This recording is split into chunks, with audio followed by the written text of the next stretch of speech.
اعوذ باللہ من الشیطان الرجیم بسم اللہ الرحمن الرحیم MS نیوز HD5 کی ناظرین السلام علیکم۔ آج کا ہمارا مین ٹاپک انٹرنیشنل ہے، وہ ہے شام میں جنگ کی صورتحال اور باغیوں نے کس شہر کو قبضے میں لے لیا ہے اور کس شہر میں داخل ہیں۔ اس کی تفصیلات آپ لوگوں کے ساتھ شیئر کریں گے اور یہ بہت انتہائی اہم ویلاگ ہے۔ آپ کو اس کی انٹرنیشنل خبریں اور ہم آپ کو اس کا ویلاگ تفصیلات کے ساتھ بتائیں گے۔ آپ نے یہ ویلاگ اینڈ تک دیکھنا ہے تاکہ آپ کو اس کی انفارمیشن اور شام کی جنگ کی صورتحال کے بارے میں مکمل انفارمیشن مل سکے۔ سب سے پہلے آپ لوگوں کو بتاؤں کہ یہاں کا صدر شام کا بشار الاسد ہے اور اس کے اتحادی روس، ایران اور ترکی ہیں اور اس کی کیا صورتحال ہے۔ یہاں آپ لوگوں کو ایک بتاؤں گا کہ پہلے جو شام کے قریب گروہ ہے جو ترک کہتے ہیں ان کو دہشت گرد، وہ تنظیم آپ لوگوں کو معلوم ہوگا کہ اس قوم کو کہا جاتا ہے صلاح الدین ایوبی کی قوم، جنہیں کرد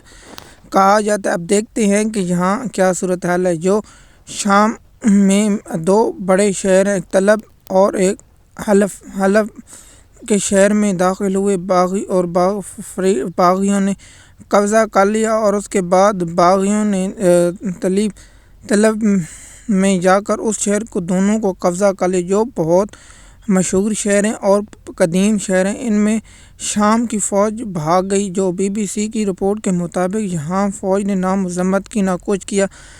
یہاں جو تنظیمیں تھیں وہ داخل ہوئیں، ان لوگوں نے یہاں قبضہ کر لیا اور نہ اتنا خون خرابہ ہوا، کیونکہ BBC کے رپورٹ کے مطابق عینی شاہد کے مطابق یہ کہا گیا ہے کہ وہاں جب داخل ہوئیں تو فورسیں وہاں موجود نہیں تھی، اس لیے وہاں زیادہ نہ آتا۔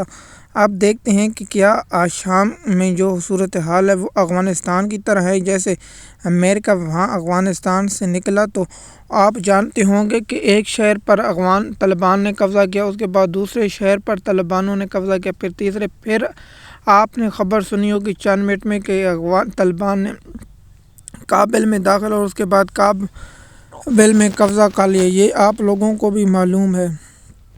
اب دیکھتے ہیں کہ شام کی جو تنظیم ہے اس کو بشار الاسد کی سپورٹ کون تھی؟ حزب اللہ تھا۔ حزب اللہ کے ساتھ ایران اور ترک اور روس تھا، اور جو ایک رپورٹ کے مطابق روس نے فضائی حملہ کیا ہے اور فضائی حملہ کرنے کے بعد روس کا ایک فائٹر طیارہ گر کر تباہ ہو گیا، اور یہ بھی جو جنگی ماہرین یہ بھی کہہ رہے ہیں کہ جو نئی اس تنظیم نے اچانک حملہ کیا، اس کی وجوہات کیا ہیں۔ مثال کے طور پر آپ جانتے ہیں کہ امریکہ میں الیکشن ہو چکے اور صدر جو بائیڈن جیت چکا ہے، اور صدر جو بائیڈن کی جو دھمکیات ہیں ان کی تفصیلات اگلے کئی ویلاگ میں بتائیں گے، لیکن یہاں دیکھنا ہے کہ یہاں ایران کی جو حمایت یافتہ حکومت اسد بشارت، اور اس سے پہلے 2011 میں اور 2016 میں بھی یہاں جنگیں ہو چکی ہیں اور روس نے بہت مدد کی، لیکن اس بار کیا روس دلچسپی کرے گا؟ آپ لوگوں کو یہ بتاؤں کہ روس کا مسئلہ یوکرین کے ساتھ اور یوکرین کی جنگ میں وہ اڑا ہوا ہے، اور صدر جو بائیڈن نے یوکرین کو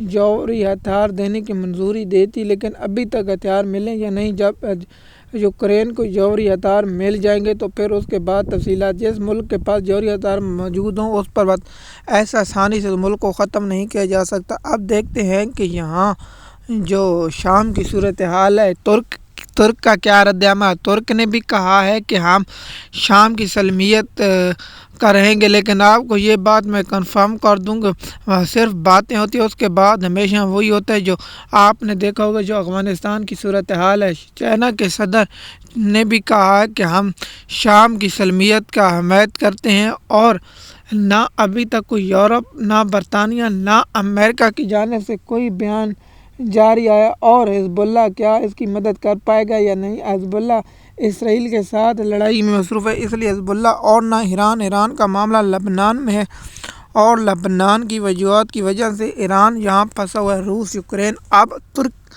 سب سے مسئلہ ہے، ترک کسی ابھی تک معاملات نہیں میں دیکھیے کیا ترک اپنے ایریے میں شام، آپ کو علاقہ شام ترکی کے ساتھ علاقہ ملتا ہے، ایران کے ساتھ بھی علاقہ ملتا ہے، اور یہ مصر کے ساتھ بھی علاقہ ملتا ہے، اور اردگن کے بھی ساتھ علاقہ ملتا ہے۔ اب دیکھتے ہیں کہ یہ تنظیم جو باغیوں کی تنظیم جو شام کے مطابق جن کو دہشت گرد کہا جاتا ہے، شامی طرف سے دہشت گرد جو شام کے اتحادی ہیں وہ ان کو دہشت گرد کہتے ہیں، وہ کیا کامیاب ہو پائیں گے یا نہیں۔ میں اس بات پر حیران ہوں کہ شام کی فوج اتنی جلدی ہتھیار کیوں ڈالے۔ دوسرا معاملات یہ ہے کہ ہم نے جب انٹرنیشنل رپورٹ پڑھی تو یہ میرے لیے بھی حیران کن ہے کہ مسئلہ صاحب یہ ہوتا ہے کہ اس وقت عوام کا کیا ری ایکشن ہے۔ مثال کے طور پر جس پر علاقے میں داخل ہے اس کی عوام کا کیا رد ہے، کیا عوام کی حمایت کرتے یا مخالف کرتے، یا کچھ ذرائع کا یہ کہنا ہے جس پر کمیونٹی ہے، مثال کے طور پر مسلم، عیسائی اور دوسرے مذہب کے لوگ بھی ان لوگوں کی حمایت کر رہے ہیں۔ یہ میرے لیے حیران کن ہے ایک دفاعی تجزیہ کار کا، لیکن یہ بھی تھا کہ کچھ لوگ تھہمے ہوئے ہیں، کچھ لوگ یہ سوچ رہے ہیں جس طرح اس نے یہ بھی تشبیہ دیا کہ جس طرح افغانستان کی صورتحال ہے اسی طرح ہے۔ اب دیکھتے ہیں کہ کیا روس کی جانب سے سخت رد عمل آئے گا یا ترک کی جانب سخت رد عمل آئے گا، یہ شام کی حکومت یا شام کی فوجیں لڑیں گی، یہ دیکھنا ہوگا۔ اب یہ اس معاملات اب 29 نومبر کو جب یہ حملہ تنظیم نے حملہ کیا تو یہ بھی بات دیکھنے والی ہوگی کیا اس کو امریکہ کی سپورٹ حاصل ہے یا نہیں، یا کسی ملک کی حمایت حاصل ہے، کیا یہ شام پر قبضہ کر لے گی یا نہیں۔ ہم اس کے بارے میں مزید معلومات تحقیقات کرتے ہیں اور آپ لوگوں تک انفارمیشن پہنچاتے ہیں۔ ہمارا کام بھی انفارمیشن پہنچانا ہے، لیکن جو سب سے معاملہ یہاں کہ ایران کی شام کی جنگی صورتحال جو مین شہر آپ لوگوں کو حلب اور طلب اس کے جو مشہور قدیم شہر ہیں، یہ بہت انتہائی اہم شہر ہیں۔ اب ان کے بارے میں ہوگا یا اس کی تفصیلات ہوگی تو ہم ہفتے میں یا 2-3 روز میں اس کی مزید انفارمیشن آپ لوگوں تک پہنچا دیں گے۔ میں نے کہا کہ آپ لوگوں کو اس کی صورتحال پہنچا دو۔ یا اس وسطی ایشیا میں مثال کے طور پر یہ جنگ جو شروع ہوئی ہے، آپ کو معلوم ہوگا کہ شام فلسطین اور جو فلسطین اسرائیل بربریت کر رہا ہے فلسطین پر اور لبنان پر، اس کے بعد اب شام کا معاملہ چھڑ گیا تو یا پھر اس کے بعد ترک بھی ہو سکتا ہے اور دیگر ملکوں تک بھی پہنچ سکتی ہے۔ کیا اس سے ایران نیوٹرل رہے گا یا نہیں، یا کیا ہوگا، کیا ترکی اس میں فوجی مدد کرے گا شام کی یا نہیں، کیا روس مزید جدید ترین ٹیکنالوجی لیس فوج اپنی بھیجے گا یا نہیں، یا ترک اپنی شام میں فوج تعینات کر دے گا یا کیا، یہ دیکھنے والی بات ہوگی۔ اگر روس ایسا کرتا ہے یا ترکی ایسا کرتا ہے تو پھر دیکھنے والی ہوگی۔ مثال کے طور پر کیا ترکی اور روس شام کے شہری علاقوں پر بمباری کرتے ہیں یا نہیں، یہ بھی بات دیکھنے والی ہوگی۔ کیا شام اور ترک کے فوج روس اور تینوں فوجیں مل کے آبادی کے علاقوں میں بمباری کرتی ہیں؟ نہیں۔ جو BBC کی مزید رپورٹ کے مطابق کئی سکول تباہ ہو چکے ہیں اور کئی مسجدوں کو بھی نقصان پہنچا، اور BBC کی رپورٹ کے مطابق 300 لوگ اس وقت ہلاک ہو چکے ہیں۔ MS نیوز کی ناظرین، امید ہے یہ ویڈیو آپ کو پسند آئے گی۔ شکریہ۔ اگر آپ ہمارے چینل پر نئے ہیں تو چینل کو سبسکرائب کریں، لائک کریں تاکہ آپ کو آنے والی ویڈیو وقت پر ملتی رہے۔ شکریہ۔